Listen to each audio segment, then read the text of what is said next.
Right, welcome to show 41.9, I expect. This is our first test into the realms of doing the show on a webcam, as well as doing an audio version. So we're going to just do a very quick one here, just to test a few ideas and cover a couple of stories maybe, and I'll pass it over to Roy, and hopefully you'll be seeing Roy as clearly as you see me, and we'll start the show. Yeah, it's really quite a bit of improvising. We've been trying quite a few different programs to do the show with. We've been trying to pipe audio to get webcam to work in proper way. It's a lot more complicated than people realize, especially when you try to use free software. Just to explain the setup that you're seeing right now, on the right hand side I'm using a program that's based in Java. It's called Zip Communicator. That's recording my face using what's a really strange setup, because I'm not actually connected to Tim via video. What I'm actually doing, I play this stuff locally, and I use the program's settings and options, whatever, to just do a preview. So what you see now is a preview of my camera playing from video 0. We try to kind of make it look more formal, so we put a kind of log of the show at the bottom.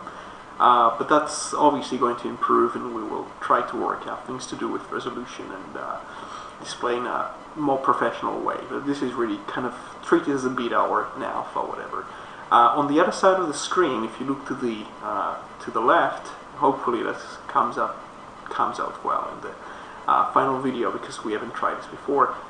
You see the whole desktop of Tim. And he's basically using a desktop sharing feature of Skype. He's using a fairly new version to do so. Now we're not sure how to edit the audio and try to ensure it works well with video.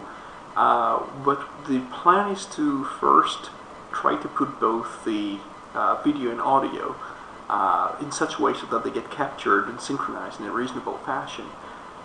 This is the, as you can see mostly Tim's desktop in real time, although you could see mine if I moved it around, but it's not going to scale too well.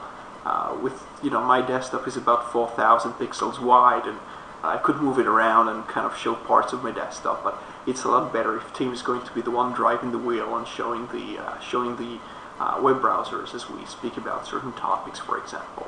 Okay, so yeah, I probably should let him say something. I've been rambling for a while without planning anything. So. Well, there's not really much more to add. It's a bit of a test show, this one. We're definitely going to be open to suggestions. Anybody that can suggest any package that would make our life easier. We've experimented with quite a few ideas, and this is quite a convoluted method of delivering video and audio to you via YouTube, whatever other service we decide to use or settle on. We've been having a look at different packages for video editing as well. What would be nice is to have a more professional presentation.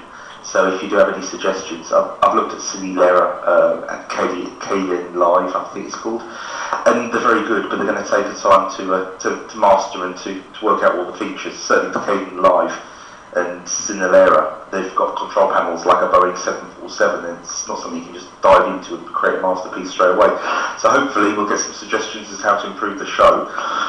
It's a bit bizarre having the webcam in front of me recording, because all the little habits that I can do while I'm recording audio at me, I can't do now, and I've got to be very aware that people are watching me sit here as well as listen to me talk. So I apologise if I start drinking copious amounts of coffee or doing anything like that. So I don't know, Rob, should we mention a few bits of news? We could do. One worry that I have, and that's the reason they call it a beta.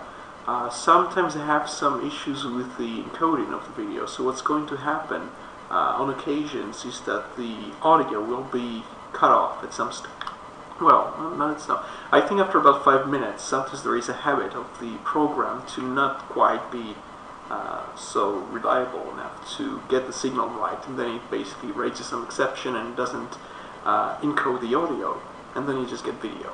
That's happened before, and I think I found some kind of ways around it, but we'll see how that goes, and hopefully this video comes out okay. One thing I want to mention, I'll try and kind of show things visually. So here, what I'm pointing at right now at the bottom is that's basically just my KDE program opening an image, because I thought just putting some kind of image for the sake of testing things would be reasonable. What I did think would be reasonable also in the future is maybe you have the IRC channel somewhere in the screen in a displayable form, so we could actually communicate with people or with among ourselves or something. Yeah, he shows you the IRC channel now on the side. But it's kind of not zoomed in sufficiently for people to find it to be legible. Although, of course, we could change font sizes and whatever, and we could actually change focus based on what we're talking about. So yeah, anyway, I probably should try and end this video to see if it works okay, if it's encoded correctly. In the future, we hope to do things a bit more professionally. Obviously, we'll improve as time goes on, and if this video works okay and we publish it, fine. We hope people will be forgiven. I don't think any of us was expected to do videos, so none of us really prepared for the show. I don't think we're like well shaped or anything like that. And yeah, so anyway, thanks.